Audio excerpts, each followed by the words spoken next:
हमने ये देखा है कि कई बार क्या होता है, बच्चा क्लास में बहुत अच्छा रहता है पूरे एंड तक, लेकिन पीएल में थोड़े बहुत घापे करता है, उसकी वजह से रिजल्ट खराब हो जाता है। पीएल को तुमने कैसे हैंडल किया? थ्योरी सब्जेक्ट से मुझे लगा कि पीएल में ही मैंने एक्चुअल पढ़ाई की। साल भर अपन याद करते हैं पर वो याद रहता नहीं है। तो पीएल में थ्योरी के लिए स्पेशली मैं करती थी कि रोज़ वो टाइम अलॉटेड था, उसमें उतना टारगेट करना ही है, और अगर एक्स्ट्रा हो रहा है तो एक्स्ट्रा भी। पर जब रात को एक बार सब हो जा रहा है उस दिन का टारगेट, तो 15-15 मिनट ऑडिट और लॉ का उस दिन का पढ़ा हुआ वापस से रिवाइज कर लो, तो वो बस सही होता है लॉ में। और प्रियांशी, जब क्या होता है, हम कितनी भी तैयारी कर लें, एग्ज़ाम में जब बच्चा देने जाता है तो उसको कहीं ना कहीं ऐसा माइंड में ज़रूर लगता है कि पूरा ब्लैंक हो गया है। ऐसा तुम्हारे साथ भी हुआ था? ब्लैंक तो नहीं हुआ था मेरे साथ, पर शुरू के क्वेश्चंस क्योंकि हमारे इजी थे, पर थोड़ा आगे बढ़ी तो मेरे को 2-3 क्वेश्चंस लगे कि ये मुझे थोड़े कम आ रहे हैं या याद नहीं आ रहे हैं, तो मैंने फिर एक बार के लिए उन्हें छोड़ा।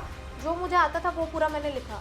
और जब जो लॉ में आपको 1.5 दिन का टाइम मिलता है ना, तो ये 1.5 दिन में क्या प्लानिंग रहती है? 1.5 दिन में मैं ये ट्राई करती थी कि हेलो दोस्तों, आज मेरे साथ है प्रियांशी अग्रवाल। इनका ऑल इंडिया रैंक 36 आया। यस, में एग्ज़ाम दिया आपने बेटा, बहुत बहुत बधाई हमारी तरफ से। और अभी इंटरमीडिएट में जो भी बच्चे हैं, तो हम ज़रूर जानना चाहेंगे, हर किसी बच्चे का इंटरमीडिएट में ये सपना रहता है। जब वो क्लास में नया नया तो उस समय सपना रहता है कि सर बताओ एआईआर के लिए क्या करें। और फिर धीरे धीरे धीरे धीरे जैसे क्लास ख़त्म होती है तो उसके बाद उसको लगता है कि भैया कैसे भी मैं पास हो जाऊँ। तो तुम्हारी पूरी जर्नी हम जानना चाहेंगे। तो प्रियांशी, और मैंने देखा है कि तुम दूसरी चीज़ों में भी बहुत एक्टिव थी। ऐसा नहीं कि खाली पढ़ाई कर रहे हो, तुम स्पोर्ट्स वगैरह के लिए भी तुम अपना टाइम निकालती थी। तो ये बताओ प्रियांशी, जैसे जब इंटरमीडिएट में बच्चे, जब तुम लोग जब नए शुरू में आए थे, तो उस समय तुम्हारी पढ़ाई का क्या टेक्निक रहता था? क्लासेस के बाद कितने आवर्स पढ़ाई, क्या शेड्यूल था तुम्हारा? शुरू में तो सर ऐसा था कि पढ़ाई का उतना प्रेशर नहीं रहता था, क्योंकि नए नए थे तो टीचर्स भी स्लो स्लो पढ़ाते थे।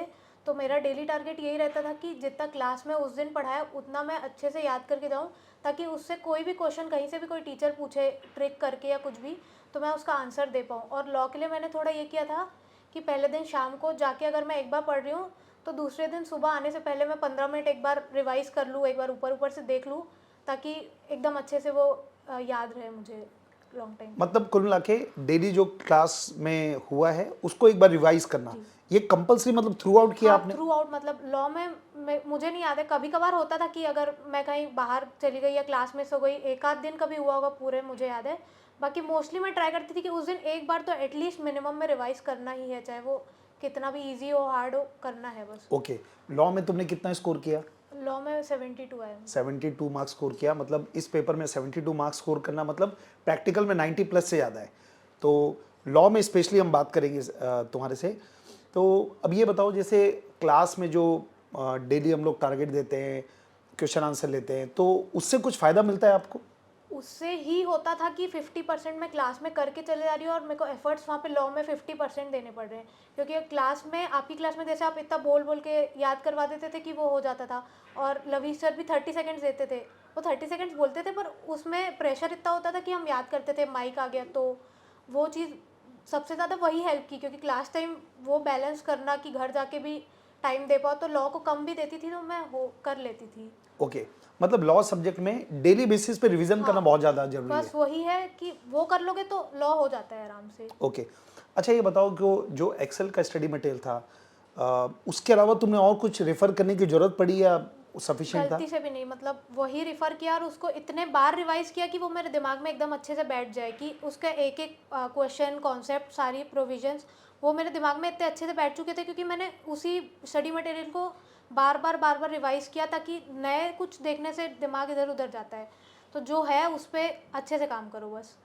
बहुत बढ़िया तुमने बोला, क्योंकि आमतौर पे हम भी यही गाइड करते हैं कि आप 10 जगह से मत पढ़ो, आप कि स्टडी मैट भी पढ़ रहे हो, एक मटेरियल पढ़ो और उसको और वो एकदम इतने बार पढ़ो कि वो बस छप जाए दिमाग के छप जाता अंदर। था कि एग्जाम में क्वेश्चन आया तो मेरे, हाँ ये ऊपर यहाँ राइट साइड में लिखा हुआ था, वो मुझे ध्यान आ रहा है कि कहाँ पे लिखा हुआ है, कैसे लिखा हुआ था सब।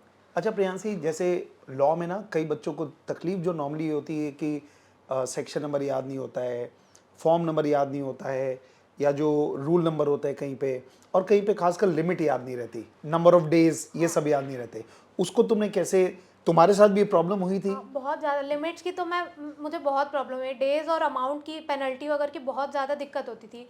तो मैंने आखिरी आखिरी में क्या किया था कि प्रवीण सर की बुक में एक लास्ट के कुछ पेजेस में लिमिट चार्ट है पूरे जितने इंटर का सिलेबस का है, तो मैंने 2-3 बार उसको पढ़ लिया, तो मेरे को फिर नॉर्मल लगने लगा कि हाँ ये याद हो जाएगा। और सेक्शंस के लिए मैं ये करती थी कि जो सेक्शन समरी थी ना बुक की, जो हर चैप्टर के स्टार्टिंग में रहती थी, उसको मैं डेली एक बार ना ऐसे ही घूमते फिरते या जब कुछ नहीं पढ़ रहा एक बार खोल के बस देख लेती थी, याद करने की कोशिश नहीं की मैंने, बस वो पढ़ते पढ़ते अपने आप हो जाता था, बहुत स्पेसिफिक लर्न करने की ज़रूरत नहीं पड़ती थी मुझे। कुल मिला के ऐसा लगता है कि इसका प्रेशर नहीं लेना हाँ, चाहिए। प्रेशर वो इम्पोर्टेंस नहीं रखता उतनी, मेन प्रोविजन इम्पोर्टेंस रखता है, उसकी लैंग्वेज आप ट्राई करें, पर सेक्शन आप लिखते हैं वो बहुत ज़्यादा इम्पैक्ट डालता है, नो डाउट अबाउट इट, पर ऐसा नहीं कि आप उसके पीछे लग के मेन प्रोविजंस को इम्पोर्टेंस नहीं दे रहे या उसको याद नहीं कर रहे हैं। अच्छा प्रियांशी, एक बात बताओ, लॉ में इन जनरल एक लोगों को डाउट होता है कि सर क्या लॉ हमको पूरा रटना है, तो तुमने किस पे फोकस किया, रटने पे फोकस किया? बिल्कुल भी नहीं, लॉ में तो पूरी कोशिश यही रहती थी कि सिर्फ प्रोविजंस के कीवर्ड्स याद हो और मेन वो प्रोविजन याद हो कि वो क्या बोलना चाह रहा है। Concept clarity. Concept clarity is the only thing, क्योंकि याद तो नहीं कर सकते आप, ऑडिट के साथ इतना प्रेशर होता है कि वो रिक्वायर्ड भी नहीं होता है रिक्वायरमेंट नहीं है, हाँ। मतलब उसके बाद भी इतने मार्क्स आते हैं। हाँ आते हैं। ओके। अच्छा ये बताओ, जब पीएल में तुम गए तो हमने ये देखा है कि कई बार क्या होता है, बच्चा क्लास में बहुत अच्छा रहता है पूरा एंड तक, लेकिन पीएल में थोड़े बहुत घापे करता है, उसकी वजह से रिजल्ट खराब हो जाता है। पीएल को तुमने कैसे हैंडल किया?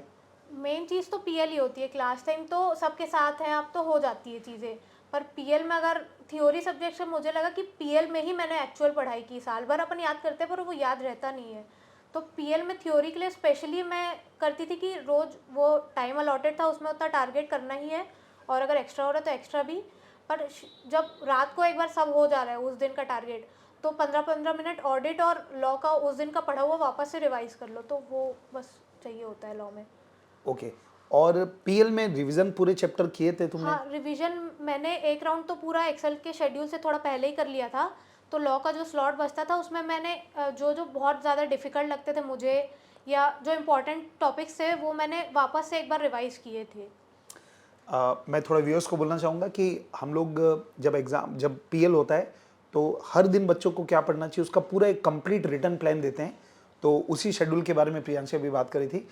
और प्रियांशी, जब क्या होता है, हम कितनी भी तैयारी कर लें, एग्ज़ाम में जब बच्चा देने जाता है तो उसको कहीं ना कहीं ऐसा माइंड में ज़रूर लगता है कि पूरा ब्लैंक हो गया है। ऐसा तुम्हारे साथ भी हुआ था? ब्लैंक तो नहीं हुआ था मेरे साथ, पर शुरू के क्वेश्चंस क्योंकि हमारे इजी थे, पर थोड़ा आगे बढ़ी तो मेरे को 2-3 क्वेश्चंस लगे कि ये मुझे थोड़े कम आ रहे हैं या याद नहीं आ रहा है, तो मैंने फिर एक बार के लिए उन्हें छोड़ा, जो मुझे आता था वो पूरा मैंने लिखा। उसके बाद वो 2 क्वेश्चंस पे गई कि ऑप्शन है एक छोड़ सकती हूँ, फिर मैंने चेक किया कि दोनों में से किस में मुझे ज़्यादा अच्छे से लिखना आता है, तो मैंने वो सेलेक्ट किया और उसमें अपना बेस्ट दिया। वो ठीक है, थोड़ा उतना परफेक्ट नहीं था, पर मैंने अपना बेस्ट दिया ताकि वो इम्प्रेशन बना हुआ है एग्जामिनर का, तो वो अल्टीमेटली अच्छा ही देंगे आपको। और जब जो लॉ में आपको 1.5 दिन का टाइम मिलता है ना, तो ये 1.5 दिन में क्या प्लानिंग रहती है? 1.5 दिन में मैं ये ट्राई करती थी कि सबसे पहले जिस दिन एग्ज़ाम दे के आओ उस दिन रात तक मैं एक बुक कोई सी भी कंप्लीट कर लूँ, अदर लॉ वाली को छोड़ के, या तो प्रवीण सर की कोई सी भी एक बुक या लवीश सर की। उसके बाद जैसे इसमें कोई टॉपिक वाइज स्पेसिफाई करना चाहोगे, क्या तुम कंप्लीट किए तुमने? मैंने वो मतलब या ऐसा बोलें कि जो इजी तुमको लगते थे वो पहले खत्म किए, या किस तरीके से किया जैसे तुमने? जनरल मीटिंग वाला मैं सबसे पहले करती थी, वो मेरा फेवरेट टॉपिक था, सर ने इतना अच्छे से पढ़ाया था कि मज़ा आता था उसको पढ़ने में, तो पहले जनरल मीटिंग कर लिया, फिर थोड़े डिफिकल्ट जैसे अकाउंट्स ऑफ कंपनी, ऑडिटर, ऐसा 2-3 चैप्टर्स कर लिए उस दिन जितना मैनेजेबल था। उसके बाद अगले दिन मैं सुबह जल्दी उठ के सबसे पहले वो अदर लॉ वाली बुक करती थी, वो मुझे बहुत डिफिकल्ट लगती थी और वो बहुत इंपॉर्टेंट थी, तो सुबह बैठ के दोपहर तक जब तक कवर हो जाए पहले उसको कवर किया, फिर जैसे जैसे मतलब जो चैप्टर हाथ में आते जाए वो करते जाओ, ऐसा हो जाता था रात तक, नहीं तो अगले दिन सुबह तक ऑलमोस्ट हो जाता था वो। ओके, मतलब 1.5 दिन में पूरा लॉ तुमने रिवाइज कर आराम से लिया हो था। जाता। अच्छा, अब जब एग्ज़ाम देने गए तो 15 मिनट्स का टाइम मिलता है, ये 15 मिनट्स तुमने कैसे यूज़ किया? कोई एमसीक्यूज़ वगैरह तुमने बनाए, या 15 मिनट्स रीडिंग टाइम में क्या किया तुमने? मैंने एमसीक्यू ऊपर ऊपर से देखे थोड़ी बहुत कि डायरेक्ट अगर बन जाएंगे तो मैं डायरेक्ट ही कर लूँगी। केस स्टडी मैंने एक ही पढ़ी थी बस, बाकी डायरेक्ट ही बन जाते हैं, वो पढ़ने की ज़रूरत नहीं होती, वो टाइम वेस्ट है सॉर्ट ऑफ, क्योंकि डायरेक्ट ही सब इजी होता है। फिर मैं मेन क्वेश्चन आंसर्स पे आई, एक बार मैंने सारे रीड कर लिए और मैंने फाइंड कर लिया था कि ये 2 क्वेश्चंस है, मतलब कि ये मुझे थोड़ा डिफिकल्ट लग रहे हैं, तो बाकी उस पर टाइम वेस्ट ना करते हुए मैंने लिखना चालू कर दिया जो मुझे आता था सब। अच्छा 15 मिनट्स में स्टार्ट कर दिए थे तुमने? पे आंसर शीट लेट नहीं, मिलती है आंसर ना? शीट नहीं, मतलब वो डिसाइड कर लिया था उस अच्छा, 15 मिनट्स के कि टाइम कौन पे सा बनाना कि है। हाँ, किस ओके, सीक्वेंस में बनाना, ताकि एग्जामिनर पे वो इंप्रेशन पड़े कि हाँ इसको आती है सब चीज़ें। मतलब तुमने प्लानिंग किया हाँ, बेसिकली। प्लानिंग किया था। वो बहुत ज़रूरी होती है क्योंकि लोग उस पे लैग कर जाते हैं और फिर बाद में हड़बड़ा जाते हैं कि कौन सा छोड़े कौन सा करें। ओके, अच्छा ये बताओ, जो क्या तुमसे पेपर में पूरे तो क्वेश्चन हो सकता है ना बन रहे होंगे, है ना? तो अटेम्प्ट कितने मार्क्स का किया था तुमने? अटेम्प्ट तो मैंने पूरा 100 का किया था, मतलब मुझे जो याद नहीं भी था उसमें मेरे को लगा कि जो हो सकता है या प्रोबेबल चीज़ें जो थोड़ी बहुत याद आ रही थी वो मैंने लिख दी। और कोशिश यही रहती कि थ्योरी पेपर में एटलीस्ट आप 100 का अटेम्प्ट करके आएंगे तब आपके इतने आते हैं, क्योंकि वो मार्क्स काटते हैं। तो इतना लिखने के बाद भी अगर 72 आ रहा है तो रिक्वायर्ड है कि आप पूरा अटेम्प्ट करें, चाहे अच्छा लिखे बुरा लिखे पर एटलीस्ट कंप्लीट करें। ओके, एमसीक्यू में तुमको क्या लगता है कितने मार्क्स आए होंगे? एमसीक्यू में मुझे जहाँ तक लगता है कि 26-28 अराउंड 26 टू मेरे आएंगे। 28। तो मुझे एक चीज़ स्ट्रांगली लगती है, मैं क्लास में ही बोलता हूँ कि एमसीक्यू बहुत अच्छी चीज़ है। अगर आपने, और एमसीक्यू में अगर आप 25 स्कोर करना चाहते हैं जो कि इजी है, तो आपका कोर्स 100% कवरेज होना चाहिए। अगर आप पूरा पढ़ के गए हैं, भले थोड़ा बहुत 19-20 भी है, लेकिन पूरा पढ़ के गए हैं तो आपसे एमसीक्यू बन जाता है। एमसीक्यू में मतलब वो ट्रिक करने की कोशिश करते हैं, पर आपने माइन्यूटली अगर पढ़ा है चीज़ों को ध्यान से तो बहुत ईजी, और वो सबसे ज़्यादा स्कोरिंग होते हैं क्योंकि उसमें तो आप मार्क्स काट नहीं सकते ना कि आपने गलत लिखा। हाँ, एग्जैक्टली एग्जैक्टली। तो अच्छा, और ये बताओ, जैसे पीएल में जो स्ट्रेस होता होगा, तो उससे ओवरकम करने का तरीका बताओ, क्योंकि होता ही होता है, हर किसी को होता बहुत है। ज़्यादा होता है पीएल में तो। मतलब किसी किसी दिन ऐसा होता था कि गिव अप हो गया, बस ख़त्म करो पीएल, मतलब नहीं हो पाती थी पढ़ाई। पर उस टाइम पे एक्सेल के सारे टीचर्स ने, स्पेसिफिकली प्रवीण सर को तो मैं सबसे ज़्यादा परेशान करती थी, तो प्रवीण सर ने, लवी सर ने, सारे ही टीचर्स ने, और मेरी एक फ्रेंड है कृति, हम रोज़ रात को नियम से मतलब 8 सवा 8 बजे जब दोनों का हो जाता था तो हम एक दूसरे से बात करते, हम पढ़ाई की बात नहीं करते थे, जस्ट जनरल बात करते थे ताकि थोड़ा उस हैवी मूवमेंट को थोड़ा लाइट कर सके। तो वो बहुत ज़रूरी होता है क्योंकि बहुत लंबा टाइम है और सब प्रेशर इतना ज़्यादा होता है, फैमिली प्रेशर, टीचर्स का प्रेशर, खुद का।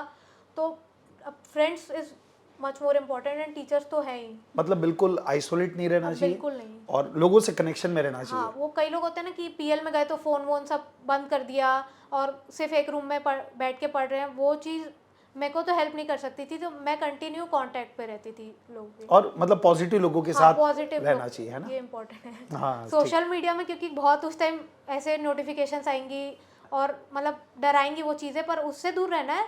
ऐसा नहीं कि सोशल मीडिया ही बंद कर देना है, पर कोशिश करना है कि पॉजिटिविटी जितनी ज़्यादा है आपको। अच्छा, एक चीज़ आखिरी क्वेश्चन पूछूंगा प्रियांशी, जैसे जब पीएल वगैरह लगता है या एग्ज़ाम के टाइम में बहुत सारे यूट्यूब लेक्चर्स की बाढ़ आ जाती है, कोई मैराथन चल रहा है, ये चल रहा है, वो चल रहा है, रिवीजन चल रहा है, तो क्या इतने सारे देखने चाहिए कि अपनी सेल्फ स्टडी उस समय काम आती है? मैंने तो कुछ भी नहीं देखा था, मतलब मैंने इतने बार बुक रिवाइज कर ली थी कि मुझे ज़रूरत नहीं लगती कि कोई कॉन्सेप्ट मेरे से छूटा है या सर ने नहीं समझाया। दोनों ही टीचर्स ने इतने अच्छे से समझाया कि कुछ डाउट होता ही नहीं था। और सर लोग भी जब रिवीजन क्लास लेते थे तो वो बोलते थे अगर तुमको ज़रूरत है तो तुम उसको देखो। तो मैंने वो भी कुछ बहुत ज़्यादा नहीं देखी थी, बस मैंने बुक ही अच्छे से रिवाइज की थी, यूट्यूब एक भी नहीं देखा था। तो ये बहुत लोग से गलती भी होती है। मतलब कोशिश ये करना है आप सबको कि पीएल में जो आपने बुक पूरा साल भर पढ़ा है वही आपका मार्क्स बढ़ाती है। आप, हाँ, कोई चैप्टर वीक है तो आप भले देख लें, अलग बात है, लेकिन बहुत सारे मैराथन देखना, बहुत सारे रिवीजन देने से कोई फ़ायदा नहीं होता। नहीं, वो सेल्फ स्टडी है जो आपको एग्जाम में याद आएगी, यूट्यूब में वो बोला हुआ सुना वो नहीं याद आता है। एग्जैक्टली। तो उम्मीद करते हैं कि आपको काफ़ी कुछ ट्रिक्स पता चली होगी प्रियांशी से, और मेरी तरफ से बहुत बहुत शुभकामनाएं प्रियांशी। और सीए फाइनल में भी आपका रैंक आए और इस बार और बेहतर तैयारी करना, क्योंकि जो जो इंटरमीडिएट में तुमने सीखा होगा उसको और ज़्यादा शुरू से इम्प्लीमेंट करना, और फाइनल के लिए बेस्ट विशेस।